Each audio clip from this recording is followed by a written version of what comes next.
Hello everyone and welcome back to Let's Play Pokemon FireRed. In the last part we finished off our business over at 5 Island for now, and took care of a bit of 6 Island, and now it's time for us to go through the rest of it.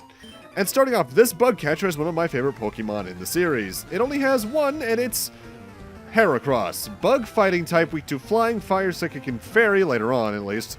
4 times weak to flying in that case, by the way.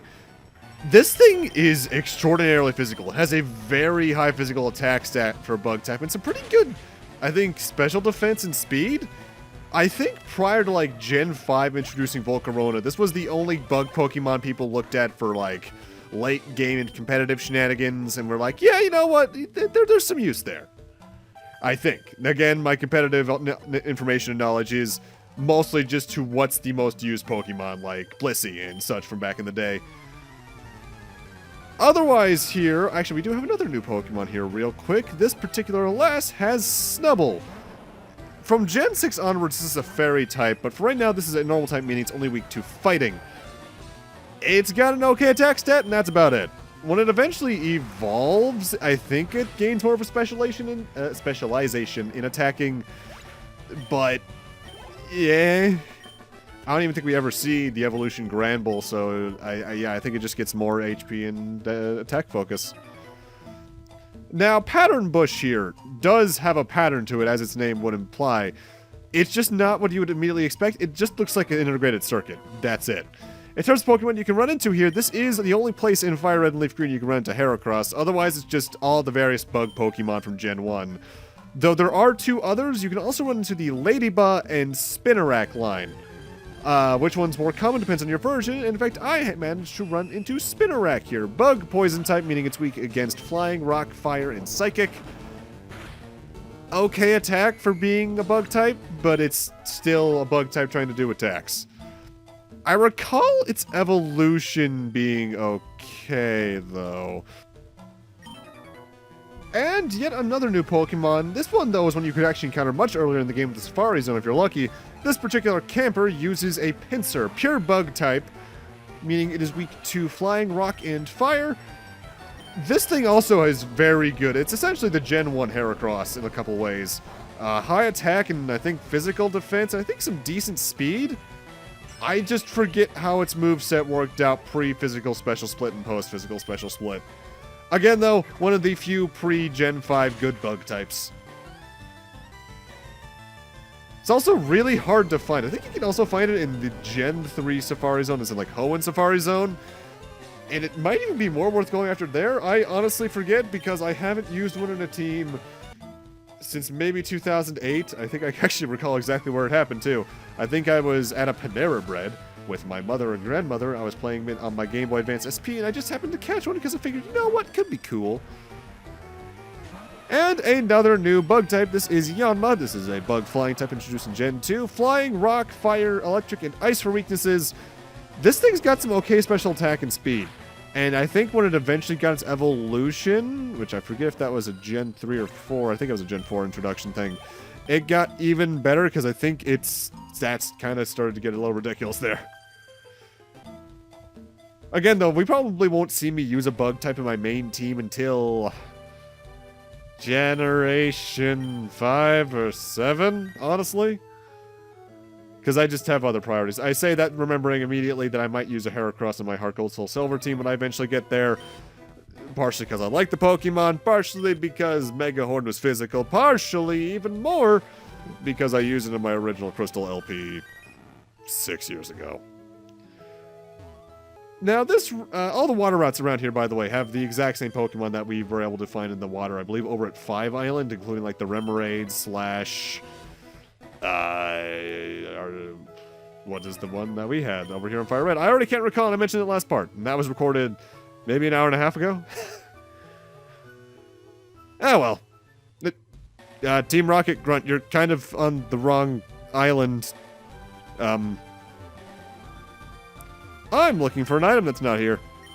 Again, I think there are some items that don't spawn until after you finish the whole Sevi Island plotline, so if you see me looking around an area, maybe check around yourself after doing that. With that, though, it's time for us to enter this little place. This is the Altering Cave. This place is interesting in that it only has Zubats in it. but it was intended to have more. Using the mystery gift at Wonder Spots hosted by Nintendo, there were going to be more Pokemon added to the area that would kind of replace the Zubats that you could only ever find here in FireRed. Those were Mareeps, Apums, Pineco's, Shuckles, Teddiursas, Houndours, Stantlers, and Smeargles. Now, I say you cannot find those again in FireRed, and I mean that. You can find them with trainers, but you can't catch them in FireRed without using some hacks. With that said, if you're trying to complete your Gen 3 Pokedex in Gen 3, don't worry too much. Every single one of those Pokemon is available through the Safari Zone post-champion, I believe, in Emerald. And I think the Smeargle in particular is found near the Battle Frontier in Emerald. So if you're trying to do that, don't worry. Those events never happening doesn't mean you missed out on those Pokemon forever. Thank God, because there's some good Pokemon that would have been in there. I'm looking at the Teddiursa evolution and the Mareep final evolution in particular. Also, this fisherman has 2 Pokemon of note for us, and by that I mean 2 of the same one. He's going to throw out Quillfish, a water poison type, which is that still a unique typing? I actually can't recall. That means it's weak to ground, electric, and psychic. For a Pokemon that doesn't evolve, it doesn't have awful stats from my memory. I think it has decently high attack and speed. It's just that everything else, especially I think its special stats are kind of in the middle, where it's not really good, but it's not exactly awful. I do recall this being one of those Pokemon that got a buff in Gen 7, though. I can't remember to which stat. With that, though, our business on the northern half of 6 Island is concluded, so it's time for us to head back to the town. Though, along the way, I realized, you know what, I might as well just run out the rest of the step count on this Pokemon egg to hatch it. And get this, a Pokemon egg hatches into a Togepi. Big surprise. I think this is a normal type prior to Gen 6 due to Fairy type coming around, which means it is weak to just fighting in this one. It's got some decent defense and special defense from my memory, but I'm just hungry, so I want to eat it. It's not very good Pokemon-wise. I don't think it got good until Gen 4 when Togekiss was introduced. Because if I'm recalling correctly, that had some good tanky stats going on. With that, though, now it's time for us to head to the southern half of the island, which is home to the latter half of Waterpath, which has some Pokemon of note in its grasp, but it's mostly stuff we've seen before, like the Persian Lion and so on and so forth. We also have a randomly required hiker fight here, which... odd. Honestly, looking back, because at this point all the footage for the post-game is recorded, so I know exactly how many parts are left, so on and so forth. The Sevi Islands have, no required trainers beyond, this one and, 2 others off the top of my head, barring the Team Rocket stuff. Which is just kind of weird. Well, maybe not exactly 2, but, for the main story stuff you have to do here. There's only, 2 or 3 that aren't Team Rocket. Also, we get a Sunstone. That is an evolution item that I believe was introduced in Gen 2. You use that to evolve things like Gloom into its other form, and a couple others that I can't remember off the top of my head because there's a lot of Pokemon, and trying to remember the stats and details of every single one off the top of my head is kind of hard. That's why I have Bulbapedia up on the side.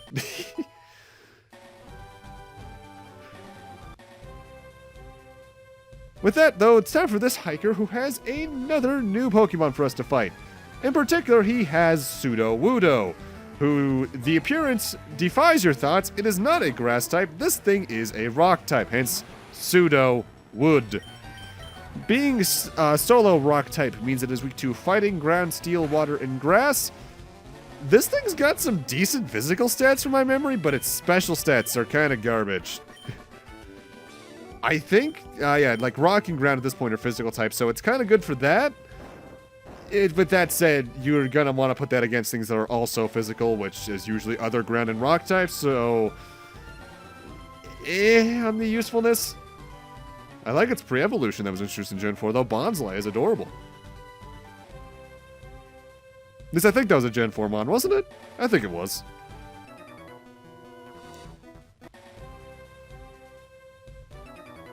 This hiker, actually no, this isn't even a hiker, this is a Rune Maniac if I recall correctly, also has a new Pokemon from us, and it's one I'm surprised doesn't show up earlier. This is Golem. This is the final evolution of Geodude that evolves when traded from Graveler. Rock ground type meaning is weak to fighting, ground, steel, water, grass, and ice, similarly to our own Rhydon. Again, very high physical stats. I think its physical attack and defense are really high. I think its physical defense might be one of the highest in this generation. But its special stats leave a lot to be desired. Not as much as Sudowoodo's, but still, you got better options. Honestly, I'm more of a fan of the Rhydon line because I like its more defensive nature from the start. But I also just think it learns better moves and I don't have to trade to evolve, which always works. And hey, look, more Braille. This particular door we need to use Cut On to open it, which if we check my Pokemon team, I brought the Farfetch'd we got all the way back in Vermilion back just for this one last appearance. And welcome to the Dotted Hole. Can you tell we're going to be finding more Braille in here? The gimmick with this place is that there's this particular board which tells you the directions you need to fall into in order to actually reach the end. With that said, I when I first got to here, I brute forced it because I knew that with Braille, each set of dots indicates one letter. So I realized, okay, 2 dots, up. 5 dots, right. The only one I had a bit of a 50-50 with is left and down. And at that point, since they were obviously different, it was just figuring out which one's which. And hey, we got a Sapphire. Big surprise. The Sapphire's the partner gem to the Ruby. Oh, I guessed right. I was right in tailing you. I knew that there was a Sapphire here, so it belongs to me. I'll sell it to Team Rocket for serious money. Don't glare at me like that. If you want it back, then why don't you go get it after I sell it? I'll even tell you one of the Rocket's passwords to the warehouse. The warehouse password I know is yes, nah, Chansey. I'm done. Don't think badly of me. Dick. But we do have another relatively long thing of Braille here. I don't know the exact wording that's obviously coming up on screen after I find out and edit it, but I believe this one in particular is shouting out that the Ruby and Sapphire are going to play into how we connect with the rest of Gen 3 here in Fire Red Leaf Green, because the thing is with Fire Red Leaf Green and trading, you can only trade with the opposite version to start. It's not until we finish our post-game stuff here that we can trade with Ruby, Sapphire, and Emerald. Which, I'm kind of 50-50 on the idea that that's a thing. Because I understand, especially with being a remake of the first game, wanting to leave the Pokemon you can find there to just the Gen 1 Mon. But I think it's also just kind of, Because if I recall correctly, Heart Gold, Soul Silver, and Omega Ruby, Alpha Sapphire all had Pokemon added in from Gens 3, 4, and 5, should the case be. I think they try to stay authentic, but they still throw in a few more in every here and there, which, yeah, I don't understand that restriction. I never liked it. Despite us having the second Rocket password, though, we're not going to be heading back to 5 Island this part. I decided, you know what, let's explore a bit of 7 Island first. 7 Island is where arguably the most content is, but also the least, because something you can do a lot of in post-game is on 7 Island.